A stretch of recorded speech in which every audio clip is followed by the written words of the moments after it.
Panibagong aray na naman daw para sa mga jeepney driver tulad ni na JR at Nonoy ang nakaambang taas presyo ng produktong petrolyo. Matapos kasi ang rollback noong Martes, price hike ang nakikitang galaw ng Energy Department sa susunod na linggo. Aray na naman yung mga driver. Wala na naman, bawas na naman kikitain. Wala kami magagawa kasi driver lang kami.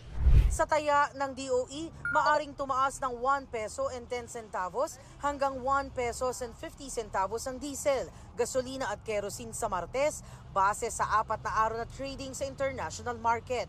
Iba-ibang dahilan daw ang nagdulot ng pagtaas presyo sa pandaigdigang merkado. Nag-intensify po yung kaguluhan sa Middle East. Yung crude stock ng United States, yung stockpile nila, nag-surge po. And then ang pangatlo po, yung pong disruption sa shipping na patuloy po yung problema nila sa pagdaraan sa Red Sea at saka sa Suez Canal. Inaasahan din ng Organization of the Petroleum Exporting Countries ang paglakas ng demand o pangangailangan sa produktong petrolyo ngayong taon. May good news namang hatid ang Meralco sa kanilang mga customer.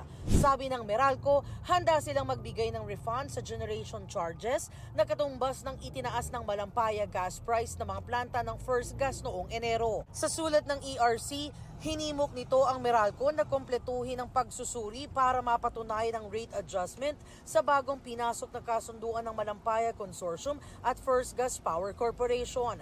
Bagamat Meralco na raw ang nagsabi na kailangang suriin ang epekto ng paggamit ng liquefied natural gas at bagong supply contract, hindi raw nakatanggap ang ERC ng resulta mula sa ginawang validation ng Meralco. Dahil dyan, premature daw na maituturing ang pagpasa ng halaga sa mga consumer habang wala pang validation ng Meralco sa naging basihan ng singil. Para sa GMA Integrated News, Jamie Santos ang inyong saksi. Brownout! Mahabang pila sa counter at sa immigration. Traffic, pagpasok at paglabas ng airport. Bagaman may mga pagbabago na sa mga nakalipas na buwan, minsan ang nabansagang worst airport sa buong mundo ang Ninoy Aquino International Airport o NAIA. Pero worst airport no more na nga ba?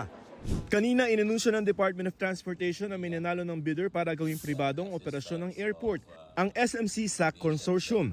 Kabilang sa consortium ang San Miguel Holdings Corporation na negosyanteng si Ramon Ang at ang Incheon International Airport Corporation na nagpapatakbo ng Incheon International Airport sa Korea.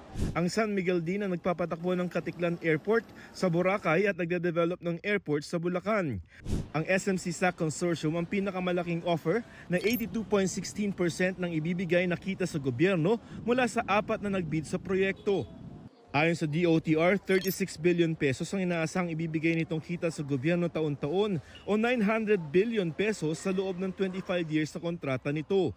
Bukod pa ito sa 30 billion pesos na one-time payment sa pag-takeover sa airport at 2 billion pesos taon-taon. Umaasa ang DOTR na hindi na maghahabol ang mga natalong bidder para matuloy na sa wakas ang pagsasapribado ng airport na 30 taon nang sinusubukan. Okay naman yung acceptance nila, no? When I talk to them.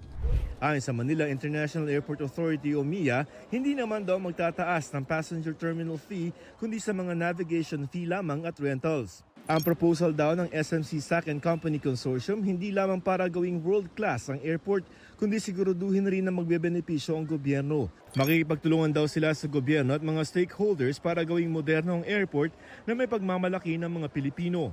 Greater availability of parking, shorter and more predictable waiting times from check-in to immigration to security, availability of seats at the pre-departure gate. Ayon sa Department of Transportation, maaaring simulan na ang pagsapribado ng NAIA sa loob ng 3 hanggang 6 na buwan. Pagtitiyak pa ng ahensya, wala naman daw mawawala ng trabaho sa mga empleyado nito ngayon. Ang ilang grupo nga ng mga manggagawa sa MIA naglagay ng mga karatula ngayong araw kontra sa pagsasapribado ng operasyon ng airport. It's part of the deal, no? Lahat dapat may trabaho. Yung iba mapupunta sa MIAA, yung iba sa private concessionaire. Yung iba naman siguro yung mga gusto kasi they will be offered sa a retirement pay also. Babaguhin kaya ang pangalan ng airport? 1987 nang baguhin ang pangalan ng Manila International Airport sa Ninoy Aquino International Airport sa pamamagitan ng isang batas, ang Republic Act 6639. Wala naman yan sa pinag-uusapan namin. Para sa GMA Integrated News, Joseph Morong ang inyong saksi.